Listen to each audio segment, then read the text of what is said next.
علیکم نوی ویډیو سره تاسو ورکړی وو امید لرم چې تاسو ټول به روزه خوشاله وئ ژوند په مزو کې به وئ یوه بله ډېره زیاته افسوسناکه واقعه رامخې ته شوې ده او خاوند راپاسي او خپله ښځه ډېره زیاته په بېدردۍ باندې قتل کوي خاوند خپله ښځه ولې په بېدردۍ باندې قتل کړه ښځې آخر کم کارونه کړي وو پوره معلومات خبرولو لپاره زموږ د ویډیو خامخا وګورئ تر اوسه زموږ چینل چا نه وي سبسکرایب کړی خو موږ زموږ چینل سبسکرایب کړئ تر نشان ورڅخه خامخا ووهئ چې زموږ هر یوه نوې معلوماتي ویډیو تاسو ته په اسانۍ سره ملاوي پنجاب کې ډیره زیاته افسوسناکه واقعه رامخې ته شوې ده چې یو ظالم خاوند راپاسي او خپله دوو بچو ښځه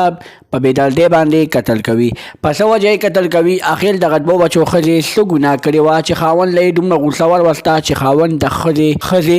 مرګ ته تیار شو دوستانو پولیسو ته یې ویلي دي چې زما ښځه به غلطه ګرځېده زما ښځې به په ځان باندې ټیکټ لګولی و یعنې خپل جسم به یې خرڅولو د دې په وجه باندې ما خپل غیرت ته وکتل او خپله ښځه مې ډېره بېدردۍ سره قتل کړه وی ویلې چې ما خپلې ښځې ته مری کې روباته واچوله او پکې پسې مې هغه روباته راځوړنده کړه او خپله ښځه مې پانسي کړله دوستانو خاوند وایي چې دا ټول هر څه ما د غیرت دپاره کړي دي ځکه چې ما ته خپل عزت ډېر زیات ګران و خو زما ښځې زما عزت سره لوبې کولې داسې نه ګڼل چې زه خاوند یم ما ته یې چېرته د خاوند په نظر باندې نه و کتلې ځکه چې هغه د پردو سرو اموخته شوې وه د نورو معلوماتي ویډیوګانو لپاره زموږ چینل سبسکرایب کړئ تر نشان ورڅخه خامخا ووهئ چې زموږ هر یوه نوې معلوماتي ویډیو تاسو ته په اسانۍ سره ملاویږي والسلام